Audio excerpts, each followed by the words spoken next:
Good evening everyone. Welcome to Sociology Analytica. This is Pooja Prasanna, your Sociology faculty.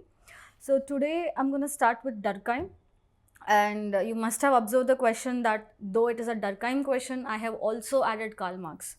See, the reason why I have done this is because in most of the cases, what UPSC nowadays they're doing is they'll try to combine either two thinkers in one thinker, or they'll try to bring some other chapter in this thinkers chapter, something like that they'll be doing. So in order to give you an at least an idea how these questions has to be tackled, so that is why I have taken this particular question. Okay, so now let's look at the question. The question is pretty much simple. It is compare the view and approaches of Karl Marx and Durkheim on division of labor. Okay, so this is actually the simplest part of the question. The next, there are two sections in this question. The second section is which is more suitable to comprehend the contemporary social reality in the globalized world. So they're asking first to compare Durkheim's understanding of division of labor and then Karl Marx's understanding of division of labor. This is first. And then after comparing this, what you have to do is you have to tell which is more suitable to understand the contemporary world, especially not just the contemporary society. There is also one more world, that is globalized world. In this globalized world, that means in this interconnected world, how is this whose is more beneficial or whose is more suitable to understand the contemporary society. It is a 20-mark question. So that means you have to write 250 words, somewhere in and around 250 words. Okay. So how you have to tackle this particular question is first and foremost start with introduction. So in this introduction, what you can do is you can talk about their perspective, or you can talk about how they actually understand the society at large. So Durkheim, usually how he'll be studying from functional perspective, and Karl Marx will be studying from conflict perspective. Okay, so both of them have different understanding towards society, and they will be understanding division of labor also from the same angle. Okay, Durkheim will study division of labor from functional perspective and Karl Marx from the conflict perspective. Okay, so you start with this, and then you can go on with the body that there are certain in case, just try to understand, is there any mutualness between these two, that is Karl Marx and Durkheim towards division of labor. If anything is there, you can write that initially, then you can go with the differences. Okay, so when we study both Karl Marx and Durkheim division of labor, few things we see that there are certain commonalities. So we'll try to understand what are the commonalities or you first write those commonalities. Okay, the first is both of them they did a clear distinction of division of labor in both simple societies as well as complex society. That is, whenever they studied both Karl Marx and Durkheim, both of them studied simple society in order to understand the complex society. So both of them studied that. The next thing is, both of them believed that division of labor is inevitable and necessary aspect of socio-economic life of a society. So that means it is inevitable, that is no matter what, the division of labor will always be there. How they are explaining is different, but both of them are acknowledging that division of labor will be there. Okay. The third aspect where there is a commonality between them is that, see, though they studied simple society, but both of them focused on the industrial society. That is, their focus of division of labor was more on industrial society. So these are certain commonalities between Durkheim and Karl Marx's idea of division of labor. Okay. After writing this, now we'll go to the specific aspect. How did Durkheim study? And then you can write how did Karl Marx study. So coming to how did Durkheim study? See, Durkheim studied for Durkheim in industrial society, that is because it's a consequence of what? Increased material and moral density. See, these are the keywords I'm pretty sure you must be knowing by now, because you have already studied Durkheim. So how does he study? He says that industrial society is a consequence of what? Increase in material density as well as moral density. When too many population is increasing, that is material density is increasing, and too much of interaction is happening, that is moral density is increasing. So what is happening? So in that case, division of labor or specialization comes as a rescue. Okay, it comes as a rescue. That means he sees it as a what? It's a means through which competition or struggle for existence can be eased. So when too many people are, when too much of population is there, when too much of interaction is there, and so in order for people to live peacefully, what is the only solution according to Durkheim? the specialization or the division of labor. So suppose one labor is there, it is further divided, that is further divided. So it keeps on, the division of labor keeps on happening. So this division of labor somewhat helps people to live peacefully. So this is what Durkheim says, okay. And then what he says, see, division of labor makes possible large population. So when, when the material density is too large, okay, obviously people from different different culture, different group will come together and they'll be living. So how are they living peacefully? They are living peacefully because of division of labor. They are not fighting among each other, actually living peacefully because of division of labor. And also with division of labor, they'll also be depending on each other. So that in that sense, so there is a peace in the society, okay. So what he says, division of labor makes coexistence possible. Without division of labor, especially in the industrial society, so there is no possibility of coexistence. So what he says, division of labor act as a force of integration, promoting organic solidarity. So he is talking division of labor from what he's understanding division of labor from a functional perspective. He says division of labor is good for the society. Why? Because it is integrating the people. It is integrating people. All the people are coming together and they're living peacefully. Okay, did you understand? So first write Durkheim's perspective. Then after writing Durkheim's perspective, what you do is you go on to write Marx's perspective. See, you can also write column wise, like column Durkheim, next column Marx. That way also you can write. You can also take this format also. Any format, whichever format you want to take, you can actually take that format. Okay. The next is Karl Marx understanding of division of labor. What he says, he studies division of labor from conflict perspective. So what he says, division of labor is not a choice. See, for Durkheim, division of labor was a choice. If person has skill, if person has talent, if person wants to take that job, he can take that job. But here Karl Marx says it is not a choice, it is actually a forceful act. Okay, the worker, that is, the society is divided as capitalistic class and working class, and the working class are forced to take up a particular job. Okay, even after taking not particular job, or forced to do against their will in the production process. Okay, did you understand? So he also links division of labor with what? With the existence of private property.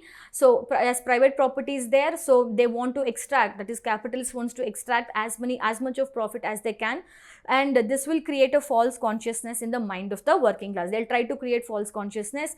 Eventually it will lead to what? Dehumanization of workforce, leading to alienation of workforce. So basically, here you just have to write the whole summary of Karl Marx, that is private property, extraction of profit, false consciousness, dehumanization of workforce, alienation, and finally leading to what? Workers themselves reduced to a commodity. See, this I am not explaining here because we have already done Karl Marx in the previous chapter, so that is why I am skipping little fast. But what you have to do, you have to just summarize what Karl Marx talked about division of labor. Okay. So here he coming back to Durkheim, for Durkheim, division of labor is a peaceful, it is a peaceful solution. For what? It's a peaceful solution for diversity of people. Diversity of people are there when there is an increased moral and material density is increasing. So the only peaceful solution is what? Division of labor. It actually actually integrates people, bringing organic solidarity. But then Karl Marx is seeing, and is not seeing from a functional perspective. He say division of labor is actually bad for the society. So what he tells? So the only solution for the division of labor, what is the only solution? It is the emergence of communist mode of production. So when the communist mode of production will be there, this false consciousness, whatever will be there, so workers will have true consciousness. With true consciousness, they will go for revolution. When they go for revolution, the society will change to socialistic phase and eventually leading to communist phase. Okay, so this is how you have to write. Did you understand? So basically what you have to do is you have to write Durkheim's perspective and then Karl Marx perspective a little bit. See, it is a 20 marker question. So don't just keep focusing on division of labor of Karl Marx and division of labor of Durkheim. There is also one more part of this question. And what is the one more part? That which is more suitable to comprehend contemporary social reality in a globalized society. So this is again, it almost carries 10 marks. Okay, at least 10 marks this is carrying. If not 10 marks, at least 7 marks this line itself is carrying. So you should also focus on that part. So now let's come to that part, which is more suitable. See, again, you cannot possibly say only one person is more suitable. That's not technically true. You should actually try to understand or try to figure it out how both are suitable. Okay, maybe one might be more suitable. For example, see, honestly, Durkheim is little bit more suitable. Durkheim's understanding is more suitable than even Karl Marx's understanding. That is fine to say more, but then try to write both the perspective how it is suitable. So coming to coming to Durkheim. See, Durkheim, he himself has studied division of labor from a multiple perspective. Okay, he has added material density, moral density. He talks about specialization of work, and also, you know, in this, now we didn't study, but then he also talks about abnormal division of labors also. Through that also you can try to understand, you can also try to write this particular question. So how it is helping? So first and foremost thing, what I've taken is, say, because of globalization, there is emergence of service sector, there is emergence of skilled worker, there is a wanting of skilled labor or skill sector is actually increasing both in organized as well as unorganized sector. Why is this? Because of globalization, almost in every part of the world. So because of the service sector, because of the wanting of skill work, so what has happened? It has led to specialist division of labor. Okay, so this wanting of skilled workers or wanting of specialization has led to what? Division of labor. This particular thing you can bring here. The next thing what you can bring here is his abnormal division of labor. Okay, from his abnormal division of labor, that point you can also try to study the present time period. See, because of globalization, there is too much of forced labor, especially in the informal sector. See, he actually talks about forced labor, forced division of labor as his abnormal division of labor. I am bringing that to understand the today's context. See, in today's context, because of globalization, there is increase in informal sector. Nowadays, you can also add the recent context. There is an increase in gig workers, that is this Zomato delivery people, Swiggy delivery people. So all these people they come under gig worker or gig economy. And then you can also talk about the domestic household work. Okay, domestic household work, which is mostly done by the women. See, all these things actually, it can be explained through forced division of labor. See, this you can understand, domestic household work, it's a forced division of labor because women don't have a choice. Even the gig workers, see, gig workers also do not have social security, they do not have medical security. Even the informal sector people also don't have social security. So they are actually forced to do in the lurement of what? The salary, but they don't have any as such security. So this one thing you can write. The next thing, another form of division of abnormal of division of labor is inadequate division of labor. So what in this context what you can write is, see, because of globalization, see, though globalization is there, especially in India, this you can write from the Indian context. See, this also you can write from Indian context also. Okay, see, coming to Indian context, globalization only impacted the big farmers. Okay, globalization impacted big farmers. It impacted positively to big farmers as well as big companies. Okay, but then it actually had a negative impact on small and marginalized farmers as well as small companies. So here coming to the agriculture, Indian agriculture per se, it did not had a much of positive impact because it only had a positive impact on big farmers. So this actually led to what? Increase in income inequality, and also most of the Indian population, at least 60% of Indian population are into which sector? Are into agricultural sector. Okay, did you understand? So which actually gave rise to what? Disguised unemployment. So you can talk about disguised unemployment which is present in Indian agriculture. From what perspective, from what context? Durkheim's inadequate division of labor. Okay, it's just that you have studied everything, you just have to pick things and you have to put it down. Understood? Did you understand? So now these are some factors, some aspects which you can study from Durkheim's perspective. Next, coming to Marx perspective. For Marx also you can study. See, though a lot of people do say that Karl Marx is not relevant in 21st century, but then we did talk in previous questions that how Karl Marx can be relevant also. Along with that, we can also talk about some form of alienation because of division of labor.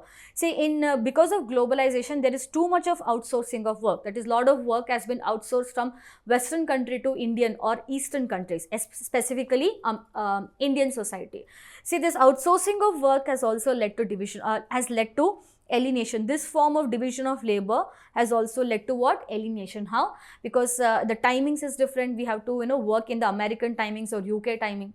and also too much of work is given, but then the work, it is the whatever the salary it has been paid, it is not equivalent to whatever the work has been done. Okay, outsourcing of work, this is also a form of division of labor which has led to alienation. And also not just outsourcement of work, outsourcing, displacement of work also, because most of the industries and the service sector is set up in the capital cities, okay, or any other cities. So what most people, they are actually being displaced from their hometown to that of the some other place. Okay, in globalization, during the era of globalization, too much of displacement of work is happening. So because of all these things, there is a increase in alienation. Okay, from this angle also you can talk about Karl Marx. So both of them are equally relevant, but then Durkheim's understanding of division of labor is so broad, you can actually take many cues in order to understand the division of labor in the contemporary globalized society. Okay, did you understand? Just remember that you have already studied enough, but you have to just remember stuff and then put it in the answer. Fine. In case if you have further any doubt, see, I'm gonna start also before ending the video. Let me tell you, I'll start giving questions like this. I'll start twisting. I'll start more of analyzing questions I'll start giving, so that you'll have an idea of how to analyze and how to write in the answer. Okay, in case if you further have any doubt, you can just drop your queries in the comment section. I keep reading comment section, I keep looking at the answers also. A lot of you are asking, ma'am, do you check answers? Yes, I do check answers. Most of you are actually writing very well. Please keep writing. Okay, thank you all.